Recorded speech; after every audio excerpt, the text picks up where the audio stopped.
Occam's razor is a philosophical principle that states that among competing hypotheses, the one that makes the fewest assumptions should be selected. Because I ask a very long question, I write much longer and much more convoluted than I speak.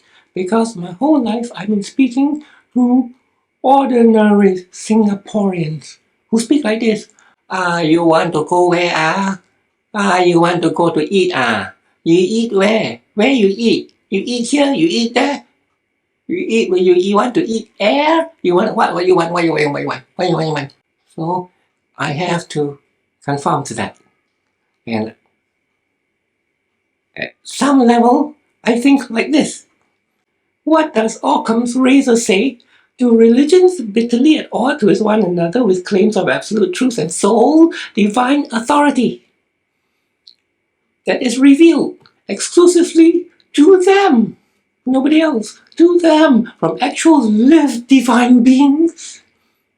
Or are they all fabrications of people interested in obtaining and maintaining a political, religious, social hegemony? You want to break it down to simpler language? Which religion is true? Are any religions true? Or is it just a ploy for control? So, in the context, I've been given an answer from the atheist.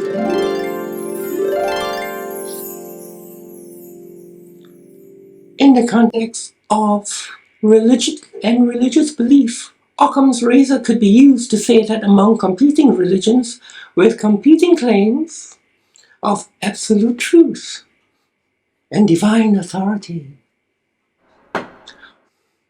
the simplest and most plausible explanation is that all religions are human fabrications.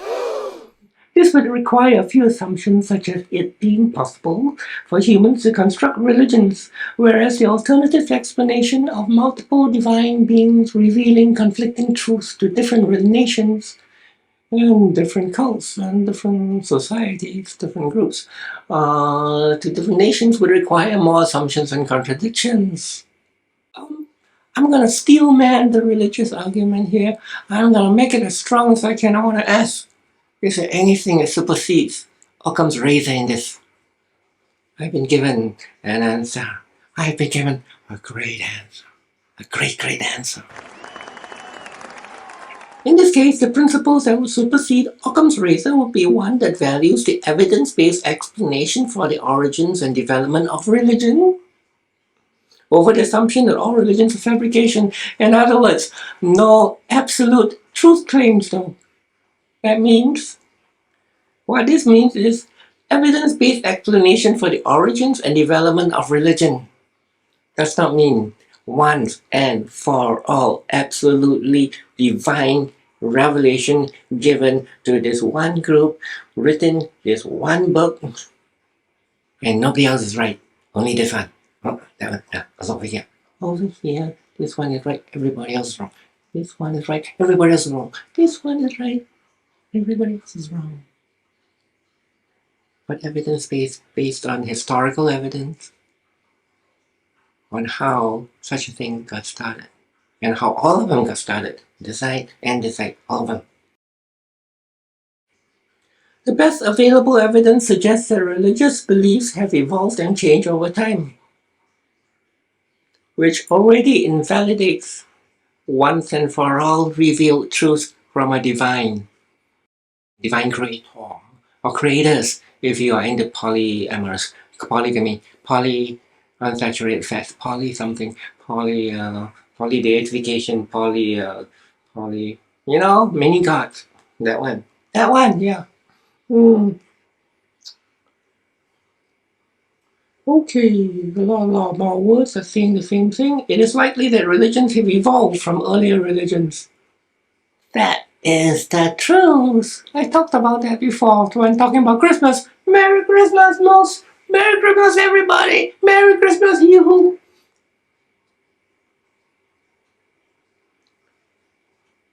The principle of evolutionary development, they call it.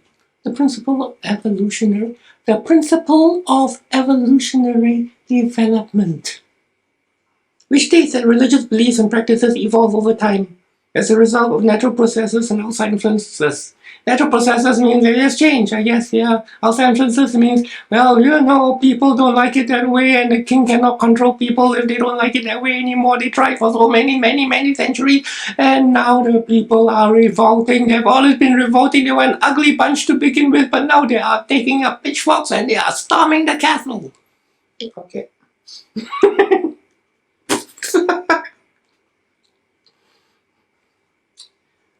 I will ask a very pointed question.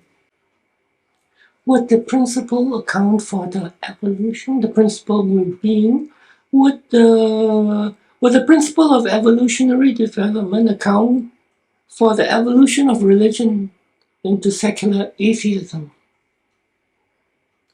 The principle of evolutionary development could account for the evolution of religion into secular atheism.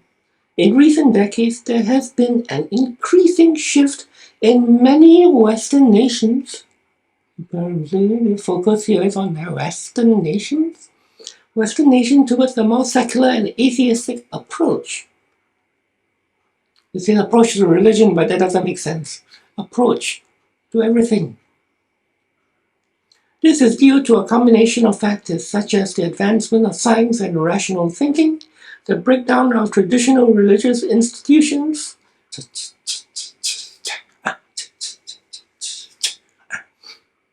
the rise of multiculturalism, and the influence of philosophies such as existentialism. Oh, it stops there. I thought it was a comma. Secular atheism could be seen as a continuation of the evolution of religion. Really? Where the ultimate endpoint is a rejection of supernatural belief and a focus on earthly rational explanations. Win for humankind! I have to ask, because people need stuff. They need to believe in something, or they need some things for their individual psychology and collective psychology for, good mental health, good morale. So I ask, is there a possibility for a spiritual atheism? The term spiritual atheism is a bit contradictory, as the term spiritual and atheist may have somewhat opposite meanings. Say that to a true blue Buddhist. I'm not talking about the ones carrying the jar sticks and praying to Buddha as if he was God. I'm talking about the ones who actually study the books. Like the monks. They will know. They don't have a god figure, a deity, in their religions, and yet they are religion. How do you figure that one out? But I'm not here to defend Buddhism. I have my own thing against Buddhism too. I have my own thing against all religions, and I better cut that part out. I love religions. Religions are wonderful. On the other hand, the term spiritual atheism is a bit contradictory, as the term spiritual and atheist have somewhat opposite meanings.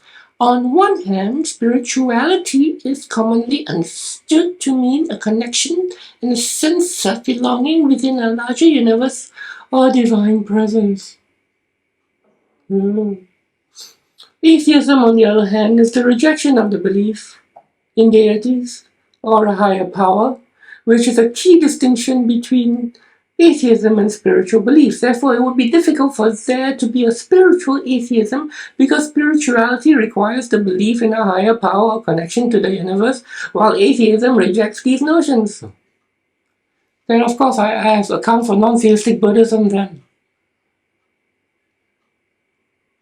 Buddhism, this source tells me, Buddhism has been considered by some scholars to be the ultimate non-theistic religion. Okay. My source is, our usual AI chatbots. They are so smart. They have gathered all the crap from the entire internet, and we are now party to World Wide Web of crap. And good knowledge too. Now we have to just see which one is the real thing, huh?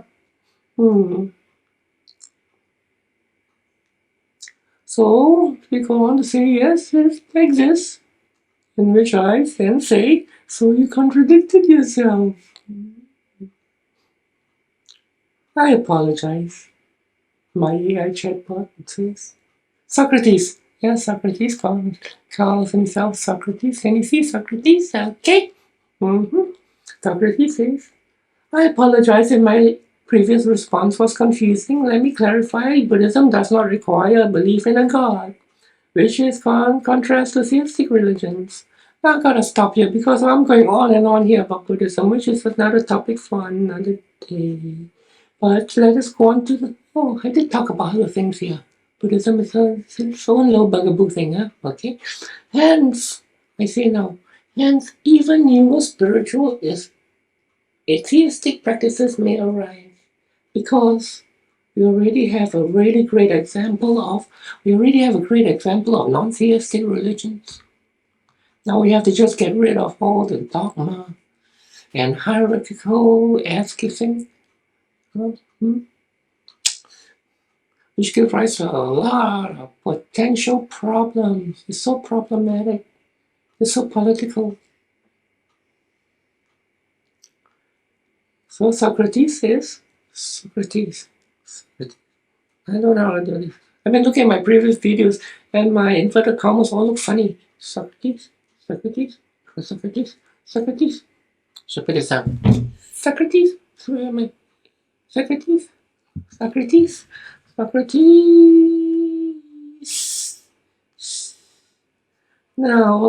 Now this but says it is possible, and I believe so too. I think it's not belief as in I believe, but belief as in, you look at all the available data, you observe, and you realize it could be very possible. The future could be very much like this, we hope, because it is a wonderful, rational future rather than pitchforks and religious wars and all kinds of crap like that. No good. No, we don't want that. Death, destruction, mayhem, crying, very long documentaries. No, we don't want that. The rise of spiritual atheism may be seen as a natural evolution of religious belief and practice. We're going to stop here. The rest of my video is a response to the notion that atheists and atheism offer no hope for mortality. It's only about a minute or so long, maybe 2 minutes. I haven't really timed it. This little segment means a lot to me. I'm glad I'll be able to share it with you. This has been Katrina Diamond Lee, and the subtitles keep on misspelling my middle name. It's not Diamond as in diamonds are a girl's best friend. It is Daimon, as in the ancient Greek daimon, meaning one's internal genius, one's inspiration, one's intuition.